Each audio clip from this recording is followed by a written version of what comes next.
Hello. Hello, everybody. Thanks for joining this live workshop, The Joys of Complaining. I'm very regaled by this idea that I can finally complain out loud. But what I'm going to do from now on is have my newsletters where I'm going to write and which I'm going to send to you. And then I'm going to combine together with these webinars where I'm going to talk with you about those very same subjects that I'm writing about so that we can kind of delve deeper into the conversations. Because we've had quite a bit of success with the first series that I did, the 4-part series on love, loss, and loneliness under lockdown with a pinch of humor. You can go and see all of those 4 episodes at estherperel.com/lockdown in case you've missed it. And from now on, I'm going to try to meet you more regularly. But just to catch up with you, what have I been up to in these last 8 weeks? I've talked quite a bit about this new normal and about how it has made all our roles overlap in one place where we are sitting under one chair, and there is where we learn and we teach and we work and we parent and we partner all in the same spot from home. How we've been trying to adapt to an entirely new worldview and do the things that we need to do while we are piled up sometimes on top of each other or way too far away from each other in the midst of this global crisis.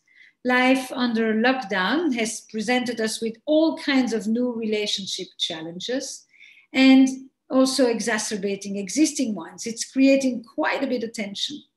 On the same vein, but on the other side, it also has given us tremendous opportunities for creativity, to learn, to mend our relationships, to evolve. I think that some of the most unique initiatives are happening at this moment, because it's like when we are under duress and when we have less possibilities, our mind is the one that expands, our imagination beyond the constraints of the reality, and we come up with unique ideas of all kinds. What I've also been talking about with you is a whole range of new experiences to which I've tried to kind of give you a vocabulary for these new emotions, if you want, that accompany situations of prolonged uncertainty, of anticipatory grief, of tragic optimism, of collective resilience and mutual mass reliance. You will find me talking about these terms over and over because I really think they capture this moment so much. And today I want to continue build on this new emotional lexicon. And one of the things I want to actually really emphasize, which is a word we haven't used much, is the joys of complaining. Or in my good Yiddish, is called kvetching, which is squeezing, like a lemon, you know. And I have so many important things I would like to tell you about this. But we're also going to talk about the kind of combination of what we often label negative emotions or darker feelings, or sometimes people want to call it bad feelings, which I won't go along with, as in contrast to good feelings. So I want to start a little exercise, you know, which I actually did very recently. Take a piece of paper, a pen, if you need to write in your phone, write in your phone, and just give me very quickly some of the main complaints that you have had, even just in the last few hours. What have been your key complaints? Go ahead, write them down. I'm going to do the same, actually.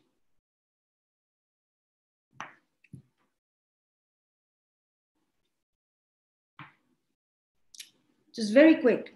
All the stuff you've been so annoyed by, irritated about, would love to kvetch about, lament, whine.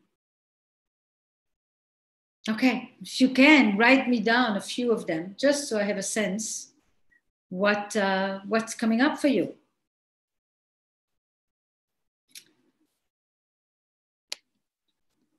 Anyone?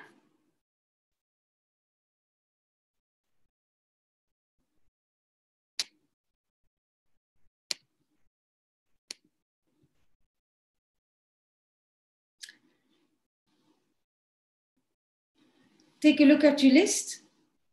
Just notice what stands out. What stands out for you?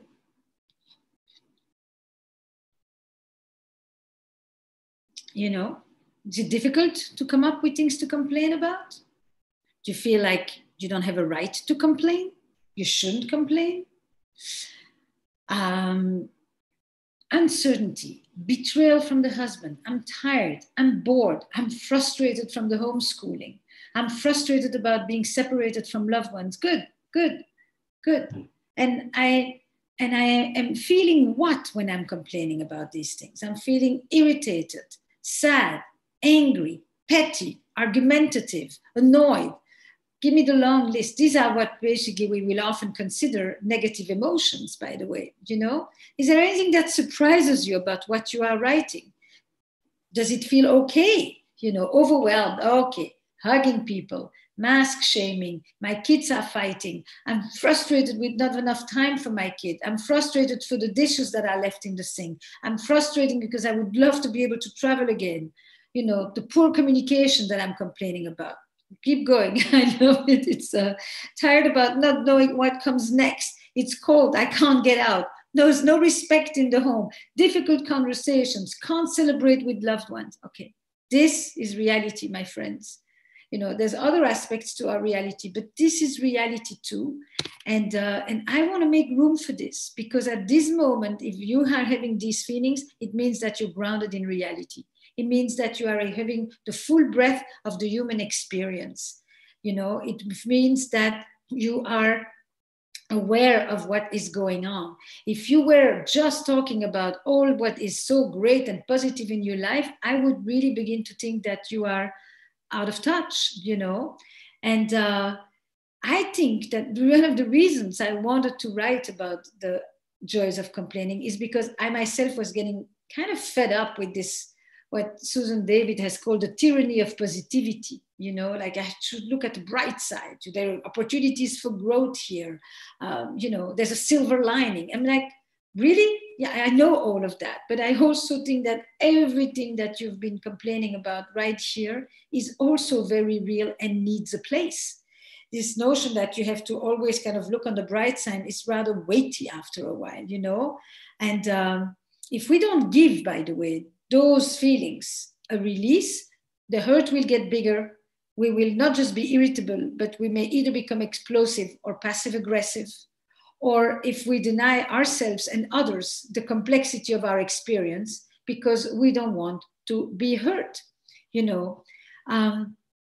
What you wrote is what we are meant to feel. And I guess there's a lot of other things that we could add, you know. The first thing, there's a lot of people, by the way, that have written some incredible stuff about, you know, why it's so important to be able to have the range of emotion, you know. If you don't include the stuff you're upset about, complain about, you pretty much are more in the reality that you fantasize about than in the reality that is actually happening. That's really an important thing. And Susan David actually, in her work about emotional agility, is talking about how it's critical to develop resilience, that we actually access the breadth of all our emotions. Barbara Ehrenreich wrote an incredible book a long time ago, but just hasn't been dated at all, about this tyranny of positivity and about how we can get bright-sided when we should constantly pursue happiness, even in the midst of COVID, you know, which doesn't mean we can't be thriving, but this notion that, you know, you should rise above it all, you know. Eva Illouz is a colleague of mine who has written a lot about how this constant positivity in the face of tragedy doesn't account for the social and systemic factors, for example, and basically will keep people in poverty. So where am I on that list of people who are writing about complaints?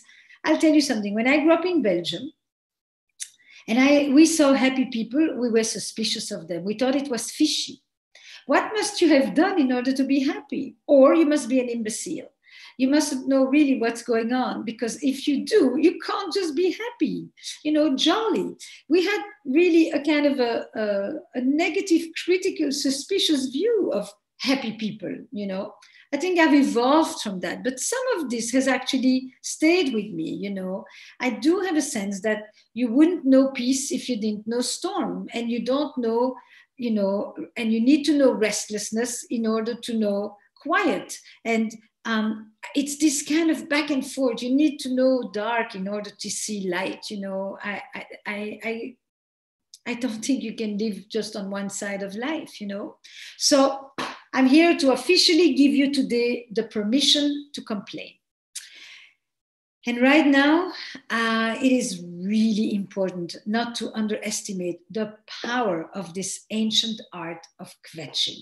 So what is kvetching in good Yiddish, the way I heard it?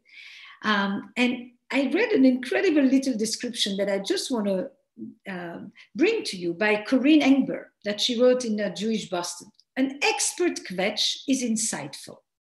It draws it on current events, human foibles, and a little history. It is layered like a baklava. I love the image. You bring it to the party, and everyone leaves feeling satisfied, hardened, and a little sweeter.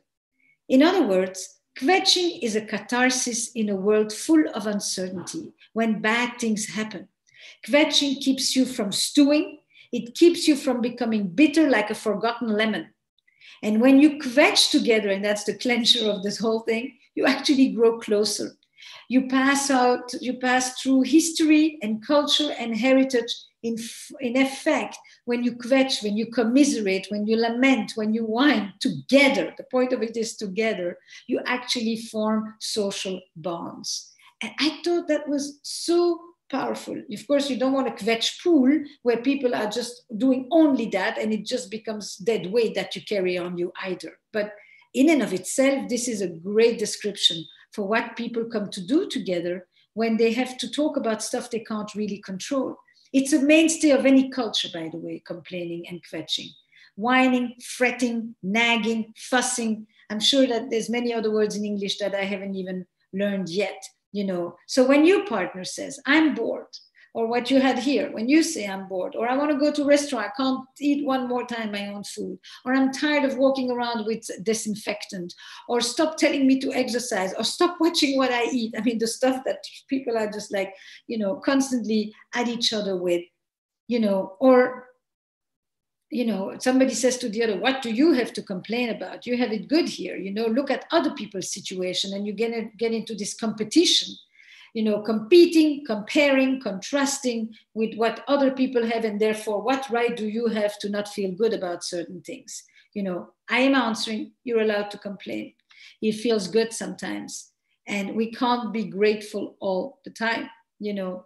Doesn't mean that gratitude isn't super important. That's a given, you know, and very healing. But there's also a time when I think it really feels good to complain. Imagine that you come together with a group of friends for a drink, and instead of asking everyone, how are you? You actually say, and what do you have to complain about? And you've got 12 people and each one with their complaints. You know, I promise you, you form social bonds. You know, it's people begin to tell you what is important to them, because the complaint, of course, is not about insignificant stuff. It's all the things that you all have been writing about. You know, I shouldn't complain. I'm heartbroken. You know, my trip got canceled. You know, I fear this unknown. I mean, you're actually really writing to me about what I think is the essence of the moment. And I think this kind of complaining is a valve release, you know, over the stuff that we can't really control. You can't make yourself travel tomorrow. You won't get there, but you can talk about what you had planned for and all the people you were going to see and all the places you were going to visit. That's the complaint, you know, it's the litany around the loss. Yeah. So, you know, the great thing about complaining in this Yiddish kvetch tradition, by the way, is that not only do you complain, but you typically also have to complain about the other people's complaint, you know.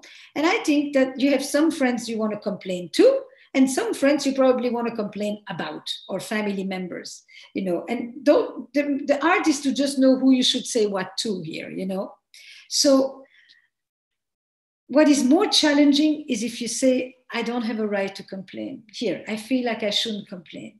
And then you do have the feelings anyway. And then you berate yourself for having the feelings.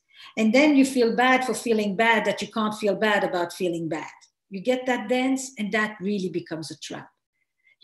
It's not, you live with both. You can be loving and complaining. It's not like you have to choose one or the other. You can be responsible and feel guilty. And if you feel too guilty and you know that you have more time or more money or more resources than somebody else, go share it. I promise you, you will turn your guilt into responsibility, and you will not feel bad when you complain. You will feel like you're grounded in reality too. But I would say that really the important piece here is the group element more than anything. Because if I complain to one person all the time, it can be really difficult to bear. But if you do it in a group, a friend of mine was telling me yesterday that he meets with his 3 kids, they have dinner, and once a week or so, they talk about their lonelies, which I thought was really beautiful. Their lonelies together. And I just said to him, would you ever add to the lonelies the kvetching? The stuff that you are really upset about, even if on some level you think you have no right to be upset about, or you shouldn't be upset about because there are worse things to be upset about. But you actually made space for that kind of complaining. I think it's a very subtle way of also talking about sadness, about loss, about longing, about irritation, about hurt. That's why this is such a juicy art, this complaining thing, a nice little session of kvetching together, I don't particularly condone gossiping, to relieve stress, but I do think that complaining is a nice way to relieve stress sometimes, Now, it's different, the complaint that involves a constant criticism of the other person. That's a different thing, So in that sense, I actually thought that it would be really important to bring the work of my colleague and friend Guy Winch, who wrote a superb book called The Squeaky Wheel, where he actually is giving you tools for useful, effective complaining. There's actually a good way to do so, which means that you take a tone that is civil. You don't lash out in contempt or in spite, right? The second thing is you complain about one thing and one thing only. You don't add 10 other things to the discussion. The next thing is you make the complaint as specific as possible. It annoys me when you don't take out the garbage. Versus, do you know how many times I've had to tell you to take out the garbage? I'm the one who does everything else. Okay? Make it just about one thing. Make it specific. Make a request behind it. And keep your tone civil. That's basically what Guy is trying to say. So that we can be grateful and complain, accountable and slack off, loving, but also blow off steam, and kvetch as a survival tool. We're going to use it wisely because it's going to help us cope during these times. I'm going to read you a little note that I received here from a colleague who actually, when I wrote the newsletter on the joys of complaining, I have long thought as kvetching as a secret weapon, she says. Kvetching, seriously speaking, it bonds us with others as long as we don't sink into a major kvetch pool. It invites sympathy, empathy, fellow kvetching from our dialogue kvetch partner. And it just feels so darn good. Like you, I'm all in favor of gratitude and positive thinking. But kvetching ranks right up there with the most positive virtues. Why else have we invented that sound that exists in every language as well, If you have kids, I suggest that you create a house chart of complaints where they can let out their own. Put it on the fridge, display, big display. You can't just give stars for the good behavior. Subvert it. Instead of being annoyed with the annoyances, make space for the annoyances. Prescribe it. It's like, the greatest invention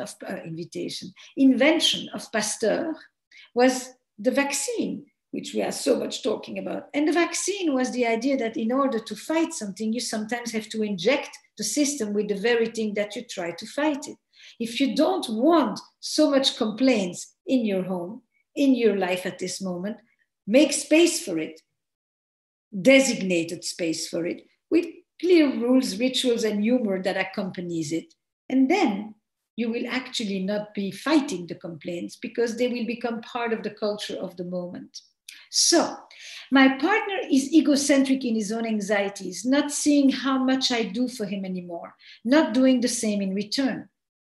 I want to complain to him, but I don't feel safe. What do I do? So, I think that the thing that is really important to understand here is, if you go to complain about the person, you ain't going to get the thing. If you basically tell him a few things that you want, that's more likely that you're going to be operating from a place of enlightened self-interest. Darling, I know you're really worried at this moment, and can I ask you to do this, this, and that? Or shall we sit down and see what are our to-dos and come up with an arrangement that works for both of us? So that you don't go for the feeling conversation, you go for the task conversation. I think it's much more contained.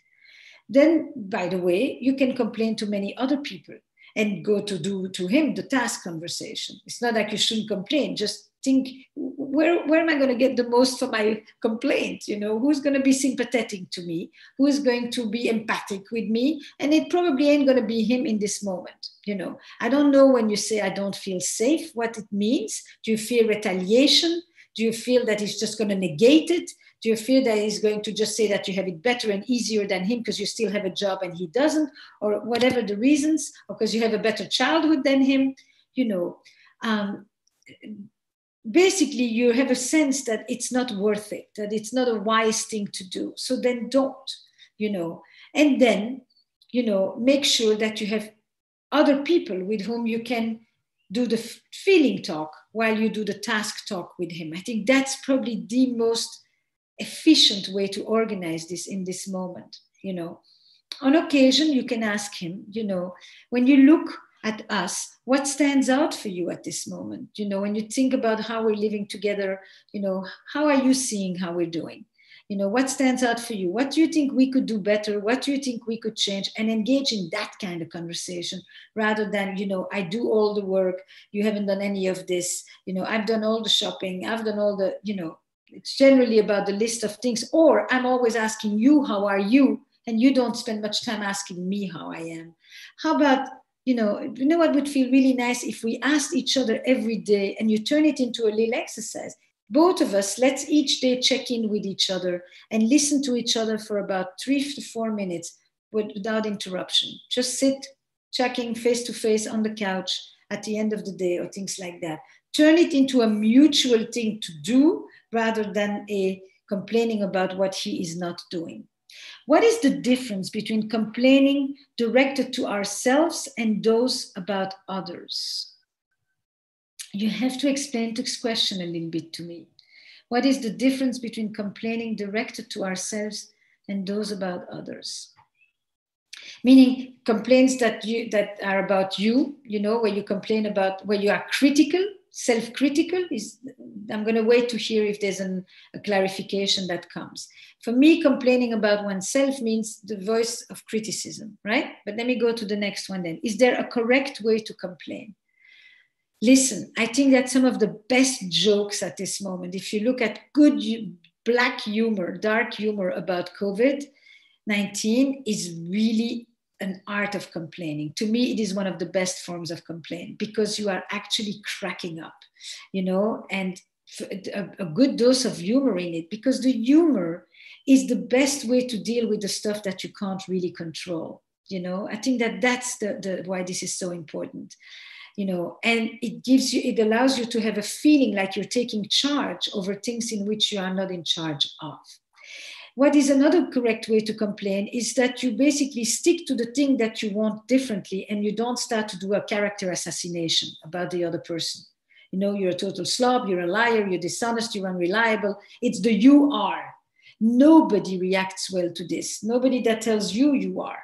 So complaining is about basically saying, I don't like it when you do X. Or when you do X in situation Y, I feel Z. That's the Markman method, Howard Markman.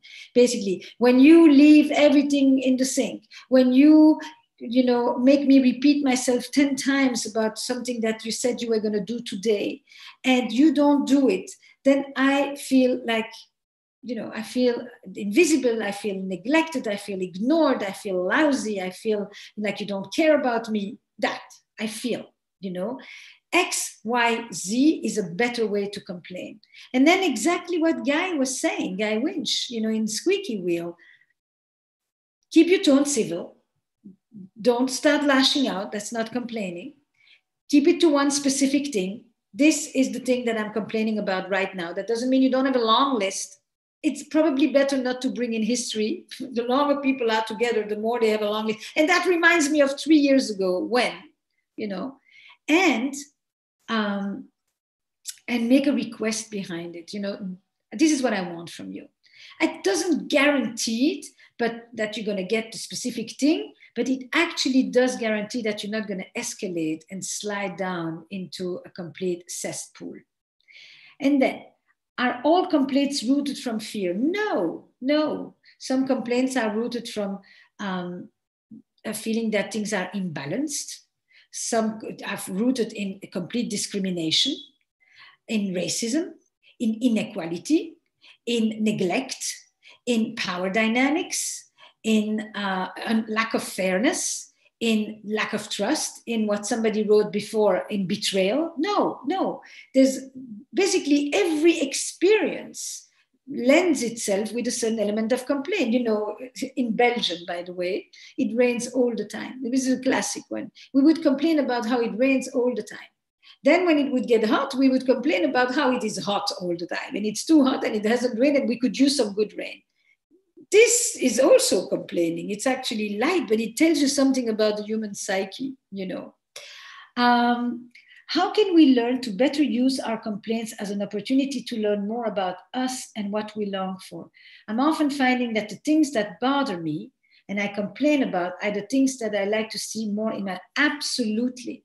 That's why I say when you do a little group party where you start with complaints, what you actually will see is people's values, people's priorities, the things that matter most to people. Right now, a lot of the complaints is I go out and I see other people without a mask.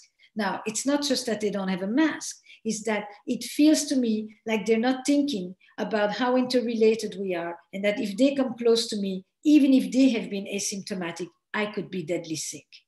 That's what I'm actually complaining about. This mask thing is an experience for me of your disregard for the well-being of others.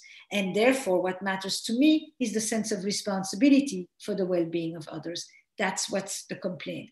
A complaint is a ritualized thing that actually, when you open it up, reveals a heck of a lot of information. You're totally right that you're going to learn a lot about you when you see the things that you complain about.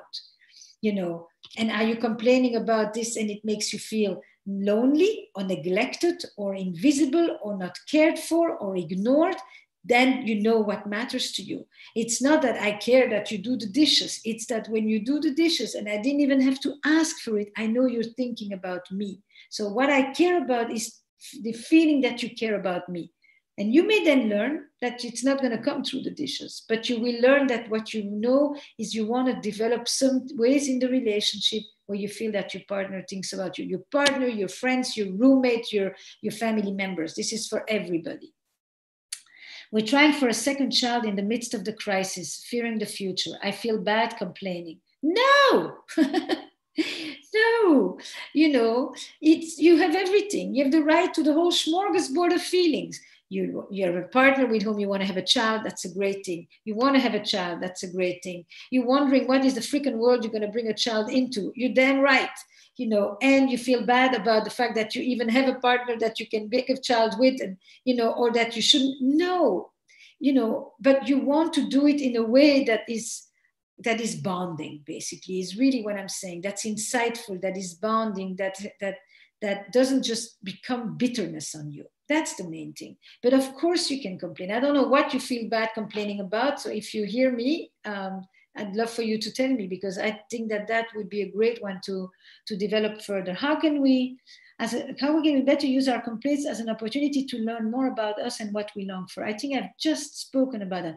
What if the complaining is a strategy to connect? but chooses a time when the other person is not really in the right place to be a kvetch partner? Great question. Timing, synchronicity. Sometimes, listen, I totally know that this is something that completely annoys you, but I'm sorry, I can't deal with this right now. So the best way to deal with the asynchrony of communication in general is that the person who says not now says, I can't pay attention to this now. I can't give you the respect that you deserve. I can't join you in the kvetch pool at this minute, but I'll be back. Give me an hour, give me 10 minutes, let me finish this first, and then make sure that you're the one who reconnect. It's always okay to say, I don't want to talk right now. To someone who says, I do, as long as the person who says not now commits to being the one who comes back, so that the other one isn't just left waiting there hour after hour, day after day. That's Howard Markman. Yes, indeed. Sometimes hearing complaints all the time is overwhelming and brings us down, even though it is needed. How to respond to too much complaint? In a way that is respectful and stays positive. Look, you have to understand that like I had a couple recently, and she was complaining about, something about the fact that they won't be camps this summer, and that she's going to have to be responsible and be up with the children, the whole thing. And he's like trying to explain, what you understand, they can't be camp because we can't have the children come together. And as if she doesn't know that. He was trying to give her a reality test, as if she doesn't know that. Of course she does. But because he felt bad that she felt bad, he wanted her to stop because he didn't know what to do in order to help her feel better. The important thing is that you're not responsible. You let the other person complain and you just say, I know this gets to you. I know this is something that really matters to you. I know you're really disappointed. I know you wish that this summer was going to be different. Me too, or not me too. But basically, the way the complaint of the other doesn't become the weight on your shoulders is by, in this instance, not all instances, is by not thinking that you're the one who has to fix it and make it go away and change the state of the other person. But you could jokingly say, from 1 to 10, how big is this one? Oh, that's a 6. Okay, 6, you get 60 seconds for complaint or 6 minutes for complaints. How long do you think you need for that one? Do you think by tomorrow we can let go? And you joke with the person about, this is really terrible, but this is not going to ruin our life, right? So you do the both end. I see how much it annoys you, and let's keep it in perspective at the same time. And you bring a touch of humor in there so that you kind of say, how many hours on this one do you think we need? And then you say, can I also complain about this, or do you want to have central stage on this? And you play with it. You become really much more than just annoyed with it, like, oh, enough already, I've heard it 10 times, And sometimes you just say, this one is hard for you to let go of. You've said that 10 times, how bad you feel that you can't go see your parents, and how annoyed you are with your brother that he went to see your parents after he went out. And now you can't go there because you're afraid of what he brought to them. I get it. I really do. What can you do at this point that would make you feel less upset about this? You just join in and you just say, I hear it, I see it, I agree with it. What can you do? Not what can I do? That's the first one. I had a relationship with a narcissist, covert, for 5 years. Now 2 years passed. I have a happy life and a loving boyfriend. However, I still feel guilty when people complain. How to deal with it?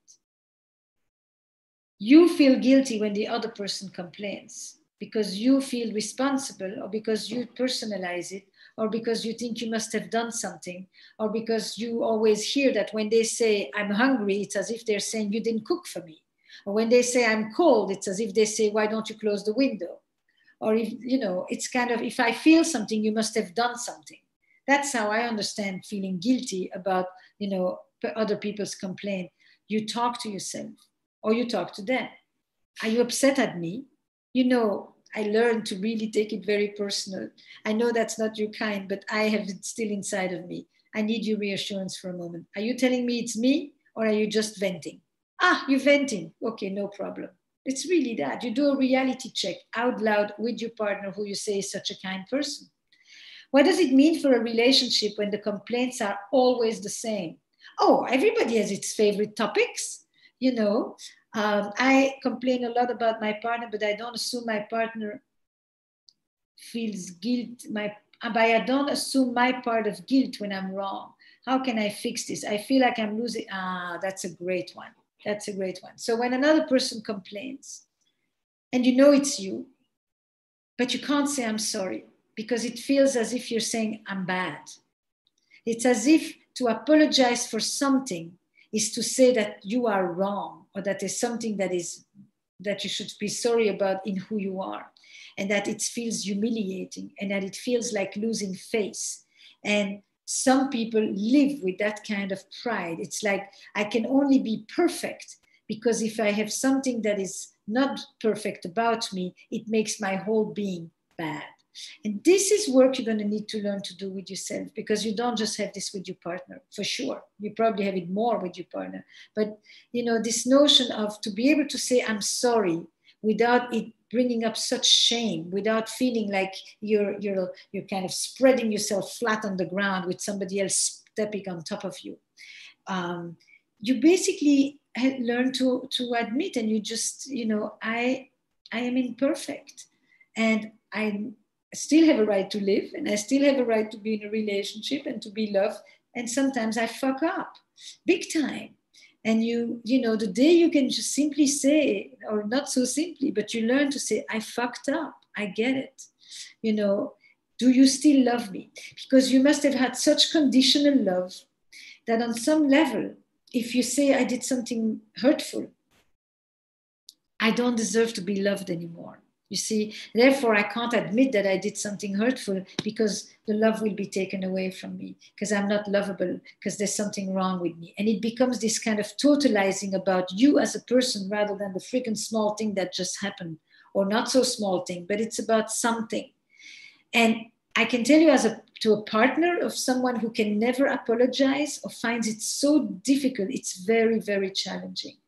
It's very challenging. It leaves them feeling helpless and enraged sometimes. Why can't you just simply say, I fucked up, I'm sorry, I made a mistake. It's okay. They actually would still like you and respect you more if you can accept that you made a mistake. It's the lack of ability to apologize that is so challenging. But you know that, because otherwise you wouldn't have asked me this beautiful question. You're aware of it. And I think the first thing you can do with your partner is say, I don't know why it's so hard for me to say I'm sorry. And then ask yourself, who made you apologize as a child? Who humiliated you or shamed you while you apologized? Who made you feel lesser than? This is history. This is not something that occurred now and that you just developed for the first time in this relationship. Can I complain without the fear to be judged as an insecure person? These are amazing questions. If you have somebody, you gotta make your questions as precise as you can, people, because you live in a story. If you tell me the question within the story, I can answer it with much more precision than when you make it general, When is it better or more effective to write complaints in a journal versus speaking them out loud? I'll take this one in a minute. Listen, you are okay even if you are supposed to be insecure. Let me start with that. I'm filled with insecurities. Everybody is. This is crazy to think we don't have insecurity. You learn to live with them. You learn to tame them. You learn to talk back at them. But of course we have insecurities. Think I'm not insecure during this webinar right now? You don't even know what happened just before I came on, and my computer crashed. I was like, I can't believe this is happening to me.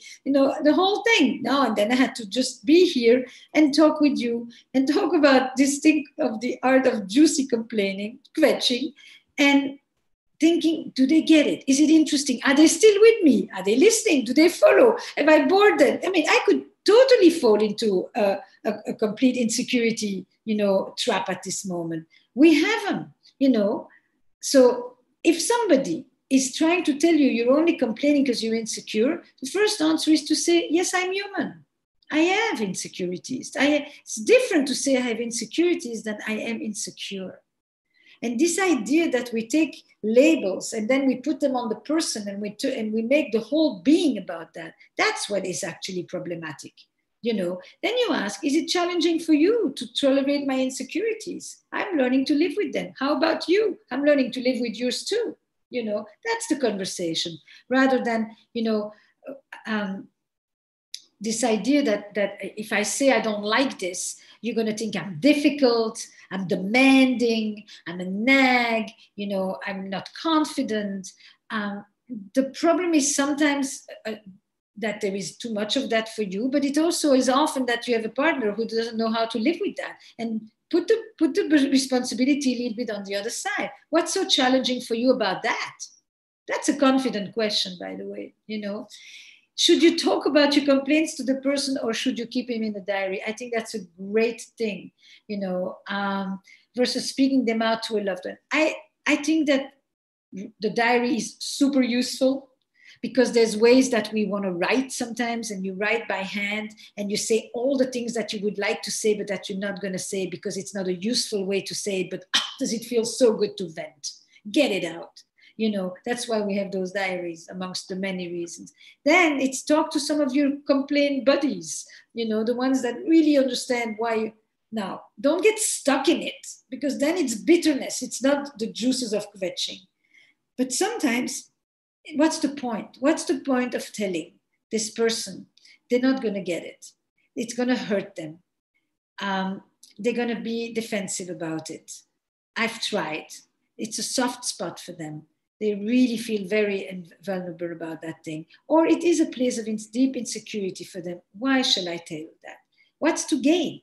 And so the question that answers this thing, what's better said or not said, if I say this to my partner, what will this do to our relationship? That's your filter.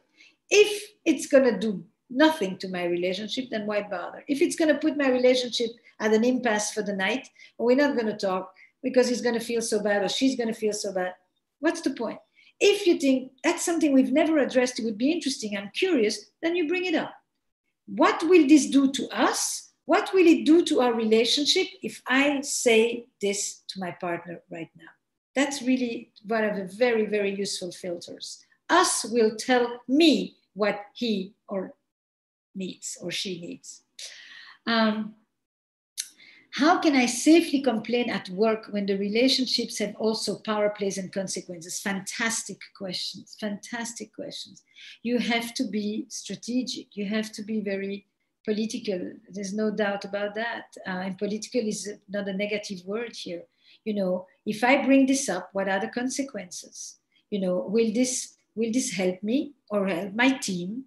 Or will there be retaliation? Or will there be a lack of transparency? Or will there be, ignoring? Who should I talk to? Who has the leverage? Where can the change come from? I think those are very important questions to when you think about who to complain to at work. I just saw Bombshell, the movie this week. Thought it was all about that. It was a Me Too movie, but it was like, who goes to talk to whom? What are the price that you pay? Why didn't you bring it up before?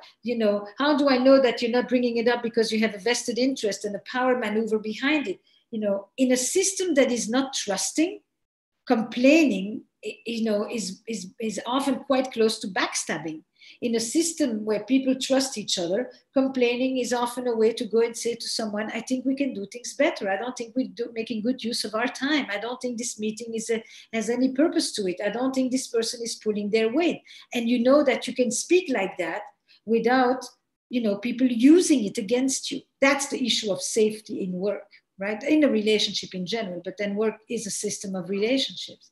Safe means that it won't be used against me, is one of the big definitions here. We have so many questions, but we need to wrap up. I do. These are incredible questions, people. I mean, this is like, I hope that every one of you got your few crumbs here and heard the questions of others. A good conversation in a group is when one person's questions are actually everybody's questions. Like a question about safely complaining at work, it's everyone's question. It's an individual question that is reaching the collective. And that's the kind of conversations I love to have. So remember, the newsletter, you go and find it on estherperel.com. We're going to have the newsletter and the conversations about the newsletter every month now.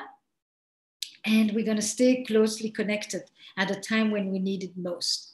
And then Keep sending me your juiciest kvetches and enjoy it. Goodbye, everyone.